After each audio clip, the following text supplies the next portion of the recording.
Welcome back everyone. नमस्ते सभी को। आज घटस्थ योगा श्रृंखला महर्षि घेरंड में हम मूल बंध के बारे में जानने के प्रयास को जारी रखेंगे। जानते हैं कि नाड़ियों पर मूल बंध लगाने का क्या प्रभाव पड़ता है। मेरुदंड के निचले भाग को शरीर का आधार माना गया है और इसी आधार से अनेक नाड़ियाँ शुरू होती हैं और ये नाड़ियाँ मेरुदंड के निचले भाग से प्रारंभ हो मस्तिष्क तक आती हैं और यही आधार मूल आधार बहुत संवेदनशील है। और जब हम निरंतर श्रोणि प्रदेश की मांसपेशियों को अर्थात हिप या पेल्विक गर्डल एरिया की मांसपेशियों को संकुचन की अवस्था में बनाए रखते हैं तब भीतर एक विचित्र प्रकार की अनुभूति होती है और स्वैच्छिक तंत्रिका तंत्र से संबंधित जितनी नाड़ियां हैं वे उत्तेजित हो उठती हैं। इस उत्तेजना का प्रभाव मेरुदंड से होते हुए मस्तिष्क पर पड़ता है और मस्तिष्क के भीतर भी कुछ केंद्र होते हैं जिनका संबंध चक्रों के साथ होता है।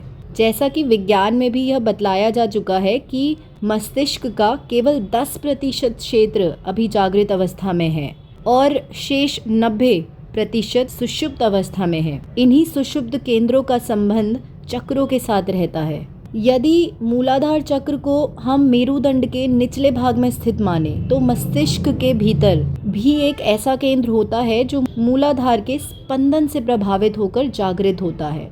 नाड़ियों से होकर संवेदना मस्तिष्क तक जाती है और मस्तिष्क के उसी क्षेत्र को जागृत करती है जिसका संबंध मूलाधार चक्र से होता है, क्योंकि अन्य स्थानों पर तो किसी प्रकार का दबाव या प्रभाव अभी नहीं पड़ रहा है। सीधा प्रभाव मूलाधार के क्षेत्र पर ही पड़ रहा है, मूलाधार बंध लगाने पर।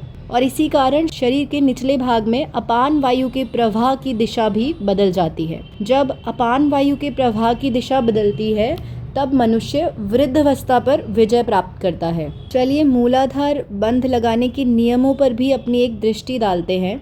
मूलाधार बंध का अभ्यास एकांत में ही करना चाहिए और उस वक्त मौन व्रत धारण करना चाहिए। यत्न पूर्वक अभ्यास करना चाहिए और एकांत में इसीलिए करना चाहिए क्योंकि जब हम अपने आप को सांसारिक आकर्षणों से दूर ले जाते हैं तब मानसिक स्थिरता संभव है। मन जब सांसारिक आकर्षणों के पीछे नहीं भागता, अतः बाहरी वातावरण से अप्रभावित रहने के लिए एकांत का निर्देश दिया गया है। मौन रखने से प्राण शक्ति का संचय होता है। बोलते रहने पर आंतरिक चंचलता, विक्षिप्तता और असंतुलन का अनुभव होता है। हमारी वाणी और हमारी दृष्टि इंद्रियों के ऐसे व्यवहार हैं जिनके कारण हमारी आंतरिक शक्ति का व्यय होता है और विज्ञान के अनुसार 60% संवेदी उद्दीपन आँखों के कारण उत्पन्न होता है। आँखों के इधर उधर देखने के कारण इतनी सारी सूचनाएं मस्तिष्क में ले जा रही होती हैं कि उन्हें संचित करने, वर्गीकृत करने और उनका विश्लेषण करने में हमारी आंतरिक शक्ति का बहुत व्यय होता है।